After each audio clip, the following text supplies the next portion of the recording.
nosotros no aceptaremos la exclusión de nuestro pueblo de ese derecho. Mr. Gorbachev, tear down this wall.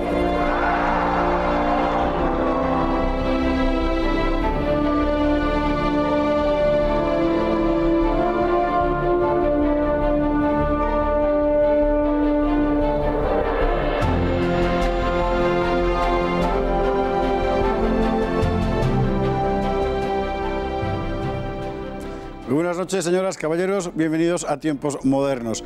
Las conspiraciones existen, los grupos de poder existen, la historia de la humanidad es precisamente eso. Y a veces un pequeño número de gente decidida puede realmente construir la historia. Ejemplo, la masonería. ¿Cuándo? Por ejemplo, en las independencias hispanoamericanas. De eso hablaremos hoy. A principios del siglo XIX, la masonería era algo así como la internacional del pensamiento revolucionario frente al orden tradicional. La huella masónica había sido ya clave en la Revolución norteamericana y sobre todo en la francesa. Su influencia se extendió también por las Españas de los dos hemisferios, tanto Europa como América. De hecho, el impulso masónico fue decisivo para los procesos de independencia hispanoamericanos. Situémonos en Londres en 1798. El político y militar venezolano Francisco de Miranda funda la Logia Gran Reunión Americana, también llamada Logia de los Caballeros Racionales. Objetivo: lograr la independencia de los territorios americanos de la corona española e implantar una república unitaria. Inglaterra y los Estados Unidos apoyan el proyecto. En 1807, Miranda constituye varias filiales de su logia en territorio español. En 1811, en Cádiz, el mismo Cádiz de las Cortes que alumbrarán la primera constitución liberal de nuestra historia, Miranda crea la Logia Lautaro. Su nombre es inequívoco. Lautaro fue el nombre del caudillo mapuche que tuvo en jaque a los españoles durante la conquista de Chile en el siglo XVI. En la Logia Lautaro ingresan el argentino José de San Martín y el chileno Bernardo O'Higgins. Ambos volverán a América para crear allí sucursales de la Logia Lautaro. Ambos serán, asimismo, caudillos de la emancipación de sus países. Para entonces, la masonería ya estaba instalada en la América española. Tanto españoles como ingleses habían creado logias en numerosas ciudades hispanoamericanas a partir de 1795. Estas logias, nacidas en América, no eran inicialmente independentistas, pero viraron hacia esas posiciones por efecto tanto de la Lautaro como del dinero inglés. No fueron esas las únicas influencias. En 1807 vuelve a Caracas Simón Bolívar, viene de París, donde ha sido iniciado en una logia masónica. Bolívar enseguida se pondrá al frente del movimiento local, con apoyo inglés y el respaldo de Miranda. En Bogotá, mientras tanto, emerge la figura de Francisco de Paula Santander, igualmente masón. En México serán los sacerdotes Hidalgo y Morelos, y habrá muchos más. Pero la masonería no influyó solo por aquellos hispanoamericanos de obediencia masónica, sino también por los peninsulares que, por la misma obediencia, contribuyeron por acción u omisión. El ejército que en 1820 debía acudir a defender a la corona en América se sublevó en Sevilla para exigir el retorno de la Constitución de 1812. El cabecilla del levantamiento fue Rafael de Riego, que por supuesto era masón. No es exagerado decir que la masonería fue uno de los motores fundamentales de las independencias hispanoamericanas. Fue efectivamente fundamental, y para hablar de este asunto nadie mejor que un hombre que conoce en profundidad los procesos de emancipación y otros muchos aspectos más de la historia hispanoamericana. Pablo Victoria, un honor, muy buenas noches. Bueno, gracias, muy amable por haberme invitado a este programa. Faltaría más. Bueno, la masonería, vamos a ver, Miranda es el personaje clave al parecer, pero ¿de verdad fue tan clave Miranda, él personalmente, quiero decir? Bueno, lo que pasa es que Miranda era una especie de mercader de libertades o mercader de independencias. Todos sabemos que él quería que la Gran Bretaña aprovechara estas circunstancias para inclusive entregarle parte de América a la Gran Bretaña.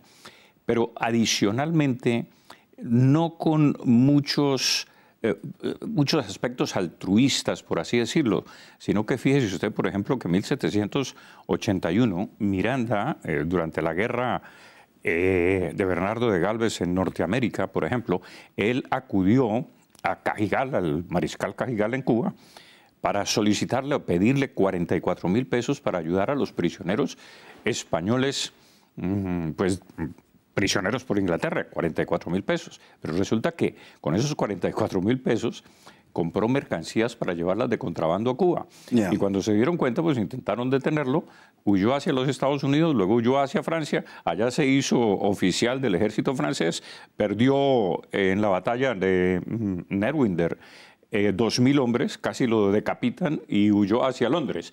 Entonces, pues el recorrido de Miranda es sumamente complicado, pero también con unos intereses personales muy agudos.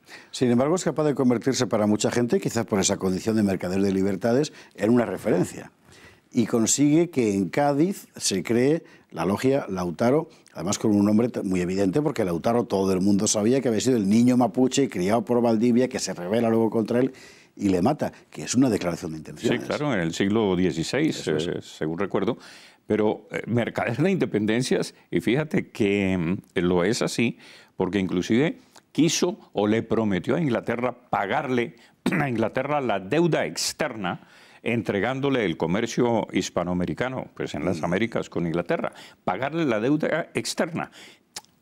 Nos recuerda eso, por ejemplo, a Pablo Escobar, a Carlos Leder y a otros mafiosos colombianos que quisieron pagarle la deuda externa a Colombia, obteniendo impunidad.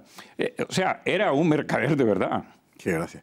Bueno, lo que encuentras otra serie de personajes que son los que finalmente van a hacer de caudillos de las emancipaciones, masones todos ellos, muy convencidos de sus ideas y de sus objetivos, de San Martín, O'Higgins, Bolívar, Santander, gente muy distinta entre sí, por otro lado, no tiene nada que ver personalmente, pero que en lo que coinciden es en que vamos a romper esto. Sí.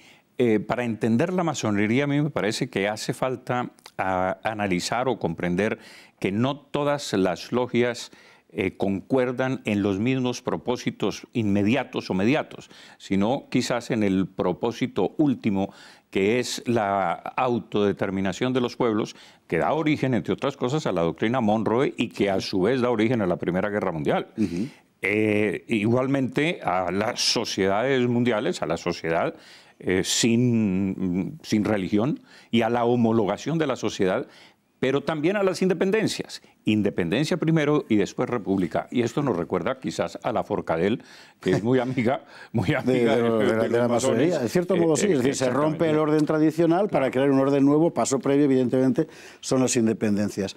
Me interesa lo siguiente.